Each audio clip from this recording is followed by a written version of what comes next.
learning Quran together. Bismillah, alhamdulillah, wassalatu wassalamu ala rasulillah. Surah Al-Hashr, ayat 13. لَأَنْتُمْ أَشَدُّ البتہ تم زیادہ سخت ہو رہبتاً روب میں فی صدورہم من اللہ ان کے سینوں میں اللہ سے ذالک بأنہم قوم لا یفقہون یہ اس لیے کہ بے شک وہ لوگ سمجھ نہیں رکھتے، یعنی منافقوں کے دلوں میں جتنا تمہارا روب ہے اتنا اللہ کا بھی نہیں، حالانکہ مخلوق اپنے لیے کسی نفع اور نقصان کا اختیار نہیں رکھتی۔ انہوں نے مخلوق کے خوف کو خالق کے خوف پر مقدم رکھا۔ وہ ایسے لوگ ہیں جو معاملات کی حقیقت کو نہیں سمجھتے، یعنی وہ اللہ کی عظمت کو نہیں سمجھتے کہ وہ اس سے ایسا ڈرے جیسا کہ ڈرنے کا حق ہے۔ لا یقاتلونکم جمیعا وہ اکٹھے ہو کر تم سے کبھی نہیں لڑیں گے، الا فی قرن مگر بستیوں میں، محصنۃ قلعہ بند ہو کر، او من وراء جدور یا دیواروں کے پیچھے سے، یعنی ان کی بزدلی کا یہ عالم ہے کہ میدان میں لڑائی کبھی نہیں لڑ سکتے اگرچہ سب متحد ہو جائیں۔ وہ تمہارے خلاف لڑائی صرف اس وقت کر سکتے ہیں جب کسی قلعے میں ہوں یا دیواروں کے پیچھے سے لڑ رہے ہوں، اور یہ ان کی بہادری کی وجہ سے نہیں بلکہ قلعوں کی مضبوطی کی وجہ سے وہ خود کو محفوظ سمجھتے ہیں، مقابلے پر آنے کا ان میں حوصلہ ہی نہیں۔ بأسہم بینہم شدید ان کی آپس میں لڑائی بہت سخت ہے، تحسبہم جمیعا تم سمجھتے ہو انہیں اکٹھا، وقلوبہم شتیٰ حالانکہ ان کے دل جدا جدا ہیں، یعنی ان میں آپس میں بڑی پھوٹ ہے، ان کا ایمان کمزور ہے جس کی وجہ سے ان کے درمیان اتحاد نہیں ہوتا۔ آپ جب انہیں بظاہر اکٹھا اور ایک دوسرے کی مدد کرتے دیکھتے ہیں تو آپ کو لگتا ہے کہ وہ متحد ہیں، حالانکہ ان کے دل جدا جدا ہیں، وہ ایک دوسرے کے خلاف بغض رکھتے ہیں۔ ذالک بأنہم قوم لا یعقلون اور یہ اس لیے کہ بلا شبہ وہ ایسے لوگ ہیں جو عقل نہیں رکھتے۔ ان کی اس کیفیت کا سبب ان کی ناسمجھی ہے، اگر وہ عقل والے ہوتے تو ناقص ترین حصے پر راضی نہ ہوتے، ان کے دل ایک دوسرے سے جڑے ہوتے تو وہ ایک دوسرے کے مددگار بنتے۔ کمثل الذین مانند مثال ان کے جو من قبلہم قریبا ان سے پہلے تھے قریب ہی، ذاقوا وبال امرہم انہوں نے اپنے کام کا وبال چکھا، ولہم عذاب علیم اور ان کے لیے دردناک عذاب ہے۔ ان کے قریب ترین لوگوں سے مراد قریش ہیں، اور اس سے مراد کافر بھی ہیں جو اپنے اعمال کی سزا دنیا اور آخرت میں بھگت رہے ہیں، اور اس سے مراد بنو قینقاع کے یہودی بھی ہیں جو شرارت پر آمادہ ہوئے تو نبی صلی اللہ علیہ وسلم نے انہیں مدینے سے نکال دیا۔ ان سارے ہی واقعات میں عبرت ہے، دنیا میں انہیں شرک اور بغاوت کے وبال کا مزہ چکھنا پڑا، اور دنیا کی سزا کے بعد آخرت میں ان کے لیے دردناک سزا ہے۔ کمثل الشیطانی جیسے مثال شیطان کی، اذ قال للانسان اکفر جب اس نے انسان سے کہا کفر کر، فلما کفر پھر جب اس نے کفر کیا، قال انی بریء منک تو اس نے کہا میں تجھ سے لا تعلق ہوں، انی اخاف اللہ یقیناً میں اللہ تعالیٰ سے ڈرتا ہوں، رب العالمین جو تمام جہانوں کا رب ہے۔ منافقوں کی مثال شیطان کی طرح ہے، جیسے منافق اہل کتاب کو دھوکے میں رکھتے ہیں۔ یہودیوں نے ان کے کہنے پر مسلمانوں سے بد عہدی کی، اسی طرح شیطان بھی انسانوں کو دھوکہ دیتا ہے، انسانوں کے سامنے کفر اور شرک کو مزین کرتا ہے۔ جب انسان شیطان کے فریب میں آ کر کفر یا شرک کر بیٹھتا ہے تو شیطان اس کے کام نہیں آتا، حالانکہ وہی اس راستے کی طرف دعوت دیتا ہے۔ پھر شیطان کفر اور شرک کرنے والے کو برا بھلا کہتا ہے اور صاف کہہ دیتا ہے کہ مجھے تم سے عذاب ہٹانے کی کوئی قدرت حاصل نہیں، مجھے تو اللہ رب العالمین سے ڈر لگتا ہے۔ شیطان ڈر کا اظہار کر کے انسان کے کفر اور گمراہی سے خود کو بری و ذمہ کر لیتا ہے۔ فَكَانَ عَاقِبَتُهُمَا چنانچہ ان دونوں کا انجام یہ ہے، انہما فی النار کہ یقیناً وہ دونوں آگ میں ہوں گے، خالدین فیہا ہمیشہ رہنے والے ہیں اس میں، وذالک جزاء الظالمین اور ظالموں کی یہی سزا ہے۔ یعنی کفر اور شرک کرنے والے اور اس پر آمادہ کرنے والے دونوں کا یہی معاملہ ہوتا ہے کہ دونوں ہی جہنم میں جائیں گے، آگ میں ہمیشہ جلتے رہیں گے۔ شیطان کا اپنے دوستوں کے ساتھ یہی معاملہ رہا ہے، وہ فریب دیتا ہے، لوگ چال میں پھنستے ہیں اور ہلاکت کے اسباب انہیں گھیر لیتے ہیں۔ یا ایھا الذین آمنو ہے لوگو جو ایمان لائے ہو، اتقوا اللہ اللہ تعالیٰ سے ڈر جاؤ، ولتنظر نفس اور ہر شخص کو دیکھنا چاہیے، ما قدمت جو اس نے آگے بھیجا، لغد کل کے لیے، واتقوا اللہ اور اللہ تعالیٰ سے ڈرو، ان اللہ خبیر بما تعملون یقیناً اللہ تعالیٰ اس سے پوری طرح باخبر ہے جو تم عمل کرتے ہو۔ اللہ تعالیٰ نے نفس کا محاسبہ کرنے کا حکم دیتے ہوئے سب سے پہلے کھلے چھپے حالات میں تقوی کا حکم دیا، فرمایا وَمَن يَتَّقِ اللَّهَ يَجْعَل لَّهُ مِنْ أَمْرِهِ يُسْرًا اور جو اللہ تعالیٰ سے ڈرتا رہے گا وہ اس کے کام میں اس کے لیے آسانی پیدا کر دے گا۔ سورہ الطلاق آیت 4۔ اللہ تعالیٰ نے فانی دنیا کی سوچ سے انسان کی توجہ باقی جہاں یعنی آخرت کی طرف کروائی کہ اس ہمیشہ کی زندگی کے لیے آج فکر کر لو۔ ہر ایک کو یہ دیکھنا چاہیے کہ اس نے قیامت کے دن کے لیے کیا اعمال کیے ہیں، کیا نیکیاں کمائی ہیں جو اسے نجات دلائیں گی، کیا برائیاں ہیں جو بربادی تک پہنچائیں گی۔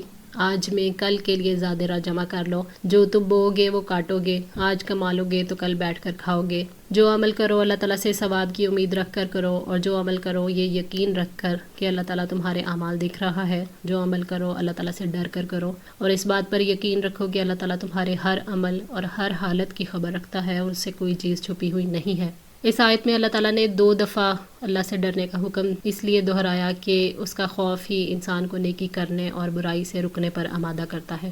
وَلَا تَكُونُوا كَالَّذِينَ، اور تم ان جیسے نہ بن جاؤ، نسوا اللہ، جو اللہ تعالیٰ کو بھول گئے، فَأَنسَاهُمْ أَنفُسَهُمْ، تو اللہ تعالیٰ نے انہیں ان کی جانیں بھلا دی، أُولَٰئِكَ هُمُ الْفَاسِقُونَ، یہی لوگ نافرمان ہیں۔ یعنی ان لوگوں کی طرح نہ ہو جانا جنہوں نے اللہ تعالیٰ کا حق ادا کرنا چھوڑ دیا جو ان پر واجب تھا۔ اللہ تعالیٰ خدا فراموشوں کو اپنی جانوں سے غافل کر دیتے ہیں، ان کی عقل سیدھے راستے کی طرف رہنمائی نہیں کرتی، آنکھیں حق کا راستہ نہیں دکھاتی، اور کان حق سننے سے بہرے ہو جاتے ہیں۔ جو بھی اللہ کے ذکر سے غافل ہوتا ہے وہ اس کے حقوق کو بھول کر دنیا میں بدبخت اور آخرت میں عذاب کا مستحق ہو جاتا ہے، اور یہی نافرمان لوگ ہیں۔ لا یستوی اصحاب النار و اصحاب الجنہ، دوزخ والے اور جنت والے برابر نہیں ہو سکتے۔ اصحاب الجنتی، جنت میں جانے والے ہی، ہم الفائزون، وہی کامیاب ہیں۔ اللہ تعالیٰ کا اہل جنت اور اہل جہنم کے لیے ایک فیصلہ نہیں ہوگا۔ فرمایا کل لا یستوی الخبیث والطیب ولو اعجبک کثرت الخبیث فاتقوا اللہ یا اولی الالباب لعلکم تفلحون۔ آپ کہہ دیں ناپاک اور پاک برابر نہیں، اور اگرچہ ناپاک کی کثرت تمہیں کتنی اچھی لگے، چنانچہ اللہ تعالیٰ سے ڈر جاؤ اے عقل والو تاکہ تم کامیاب ہو جاؤ۔ سورہ المائدہ 100۔ اللہ تعالیٰ کو بھولنے والے ہمیشہ آگ میں رہیں گے، اور جن لوگوں نے اللہ کا تقوی اختیار کیا وہ ہمیشہ کے لیے جنت میں رہیں گے۔ جنت والے ہی مقرب اور معزز لوگ ہیں جو آگ سے بچا لیے جائیں گے۔ وَلَوْ أَنزَلْنَا هَذَا الْقُرْآنَ عَلَى جَبَلٍ، اور اگر ہم اس قرآن کو کسی پہاڑ پر نازل کر دیتے، لَرَأَيْتَهُ خَاشِعًا، البتہ دیکھتے آپ اسے دبا ہوا، مُتَصَدِّعًا، پھٹنے والا، مِنْ خَشْیَةِ اللہ، اللہ تعالیٰ کے خوف سے، وَتِلْکَ الْأَمْثَالُ، اور یہ مثالیں ہیں، نَضْرِبُهَا لِلنَّاسِ، ہم انہیں لوگوں کے لیے بیان کرتے ہیں، لَعَلَّهُمْ يَتَفَکَّرُونَ، تاکہ وہ غور و فکر کریں۔ اللہ تعالیٰ نے ایک مثال سے قرآن کی عظمت، شان اور اس کی کمال بزرگی کو بیان فرمایا کہ یہ کتاب حق رکھتی ہے کہ دل اس کے سامنے جھک جائیں، کیونکہ اگر یہ قرآن کسی پہاڑ پر اتارا جاتا تو آپ اسے اللہ تعالیٰ کی خشیت سے عاجز اور ٹکڑے ٹکڑے ہوا پاتے۔ پہاڑ جیسی سنگین مخلوق میں اگر فہم کی صلاحیت ہوتی اور وہ اس میں غور و فکر کر سکتے تو اللہ تعالیٰ کے خوف سے ٹکڑے ٹکڑے ہو جاتے اور اس کی اطاعت کرتے۔ پھر اے انسان، تمہارے دل اس کلام سے نرم کیوں نہیں ہوتے؟ اللہ کے خوف سے تمہارے دل کیوں نہیں پھٹتے؟ قیامت کی ہولناکیوں سے تمہارے دل کیوں نہیں دھڑکتے؟ اگر تم قرآن کے احکامات میں غور و فکر کرو تو سمجھ سکتے ہو، اور اگر سمجھو تو فائدہ اٹھا سکتے ہو۔ اللہ تعالیٰ نے واضح فرمایا کہ وہ لوگوں کے لیے مثالیں بیان کرتا ہے، حلال و حرام کو واضح کرتا ہے تاکہ لوگ ان آیات میں غور و فکر کریں، کیونکہ اللہ تعالیٰ کی آیات میں غور و فکر کرنا بندے کے لیے علم کے خزانوں کے منہ کھولتا ہے اور خیر اور شر کے راستوں کو واضح کر دیتا ہے۔ هو اللہ الذی، وہ اللہ تعالیٰ ہے، لا الہ الا ہو، جس کے سوا کوئی معبود نہیں، عالم الغیب والشہادہ، غیب اور حاضر کو جاننے والا، هو الرحمن الرحیم، وہی وسیع رحمت والا، نہایت رحم والا ہے۔ اللہ تعالیٰ کے سوا کوئی عبادت کا حق نہیں رکھتا، نہ اس کے سوا کوئی رب ہے۔ اللہ تعالیٰ کو ساری کائنات کا علم ہے، زمین کی کوئی چھوٹی بڑی چیز اس سے چھپی ہوئی نہیں ہے۔ اللہ تعالیٰ ہمہ گیر رحمت والا ہے، اپنی رحمت سے اس نے ساری مخلوقات کو گھیرے میں لے رکھا ہے۔ وہ دنیا اور آخرت میں رحمان بھی ہے اور رحیم بھی۔ اس نے غیب اور حاضر کے علم سے یہ احساس دلایا کہ یہ اس کی رحمت ہے کہ وہ پھر بھی موقع دیتا ہے۔ هو اللہ الذی لا الہ الا ہو، اللہ تعالیٰ وہ ہے جس کے سوا کوئی معبود نہیں۔ اللہ تعالیٰ کے سوا کوئی سچا معبود نہیں، کیونکہ وہ خالق، رازق، مدبر اور اس کے سوا کوئی اور ایسا نہیں ہے۔ المالک، وہ بادشاہ ہے، تمام کائنات کا مالک، مختار کل ہے، وہ ہر چیز پر اختیار رکھتا ہے، اس کے حکم کو کوئی ٹال نہیں سکتا، اس کے فیصلے کائنات میں چلتے ہیں۔ القدوس، نہایت پاک، ہر عیب سے پاک ہے اور بزرگی اور برکت والا ہے، تمام عیب اور نقص سے پاک ہے۔ السلام، سلامتی والا، اس کی مخلوق کو اس سے ظلم کا کوئی خوف نہیں۔ اللہ تعالیٰ سراسر سلامتی ہے، اللہ تعالیٰ کی ذات میں کوئی کمزوری اور خامی نہیں، اس کے کمال کو کبھی زوال نہیں آ سکتا۔ المؤمن امن دینے والا، اللہ تعالیٰ مومن ہے کہ بندے کو ایمان عطا کرتا ہے، اپنی مخلوق کو امن دینے والا، اس کا امن ساری کائنات میں ہر ایک کے لیے ہے۔ اس نے یہ کہہ کر کہ وہ حق ہے، مخلوق کو امن دیا ہے، وہ ایمانداروں کے ایمان کی تصدیق کرتا ہے۔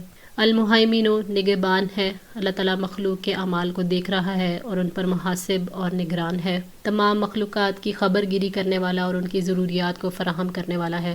العزیز سب پر غالب ہے، جس پر کوئی غالب نہیں آ سکتا، نہ اس کے سامنے کوئی رکاوٹ بن سکتا ہے، ہر چیز پر وہ کمال درجے کا غلبہ رکھتا ہے، سب اس کے آگے بے بس اور بے زور ہیں۔